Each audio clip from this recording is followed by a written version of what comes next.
Hey, this is Mark at the Cleveland Comic Book and Toy Show. I'm here with author Scott MacGregor. He's the writer of the book Captured and Fire on the Water. Tell us a little bit about these books you have here.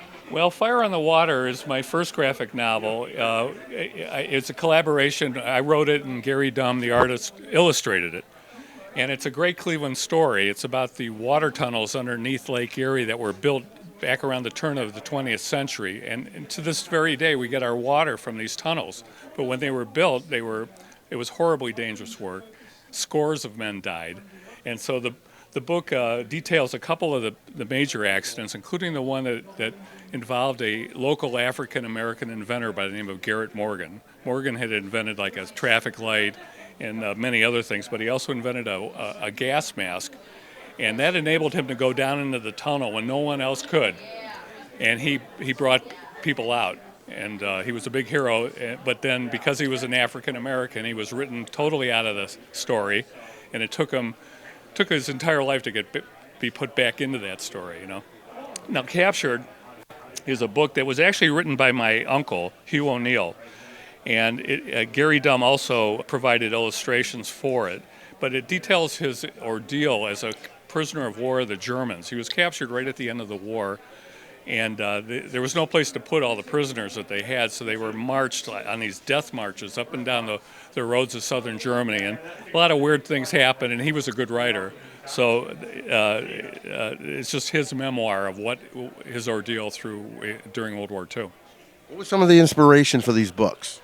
Well, I had always been kind of intrigued by the Garrett Morgan story ever since I was a kid, really. And my great-grandfather was one of these guys that worked down in the tunnels, and he almost was killed in an accident. There were so many accidents. He was in one of them, and so having grown up with these stories of, you know, my great-grandfather worked in the tunnels and my interest in Garrett Morgan, it just seemed to fall together, you know.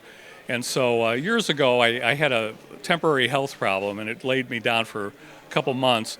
And Gary had suggested that I work on one of my stories. I had several. And, you know, I used the downtime constructively, and I wrote that book. And then it took us a good 5 or 6 years to get it produced. And then Gary had his own health crisis. He right in the middle of the project, he developed throat cancer. And he had to undergo all of the horrible things that you go through. But he came out of it, and he's happily still cooking, you know, and he's, you know, was thrown into remission. And so for both of us, it was sort of a, you know, I don't know how to describe it, but since we both had health problems, and this book helped us pull us out of the health problems, you know, so it's kind of unusual, I suppose.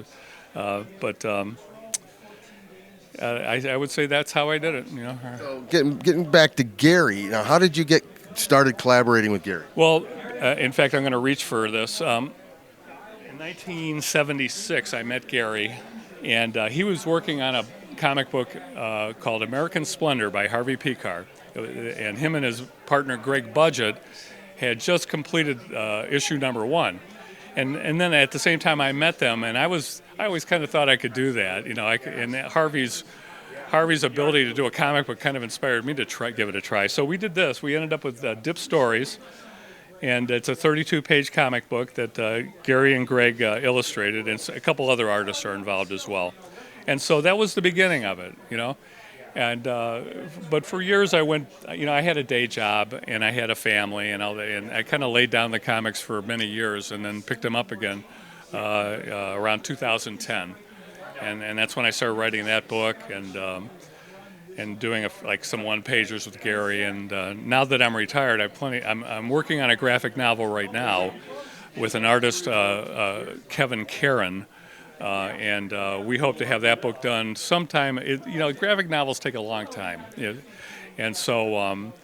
But we're hoping that within a year or two we'll have a book that we can present. And that book is about these wild bohemians that lived at Big Sur, California, right after World War II, and sort of had the time of their lives. And it includes stories about Henry Miller, the writer, the guy who wrote Tropic of Cancer, and a lot of other people, including my uncle who wrote that book. He was suffering from PTSD, and he ended up in Henry Miller's Bohemian colony at Big Sur, And there's a lot of great stories that come out of that, out of that experience. So I'm looking forward to having that book out soon. It's looking great, I must say. Kevin Caron's an excellent artist, and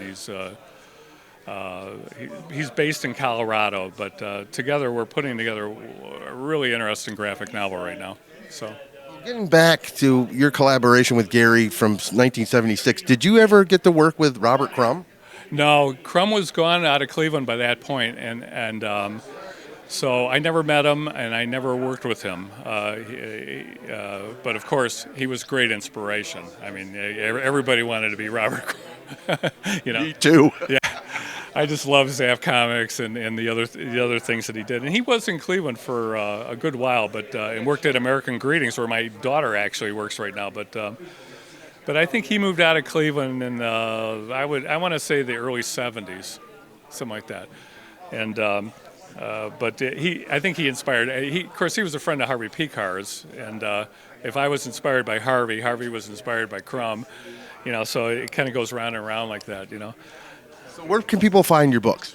Well, the books are available on Amazon and Barnes & Noble. They can also find them in books or order them through bookstores if the bookstore doesn't have it. But they're widely available online, and of course they're in many libraries across the country as well. Abrams Comic Art is a very good publisher, and they were able to get the book distributed in a lot of different nooks and crannies around the country, in libraries mostly. So. All right, Scott. Well, it was a pleasure speaking with you. I want to take up too much of your time. And Thank you. this is Mark at the Cleveland Comic Book and Toy Show.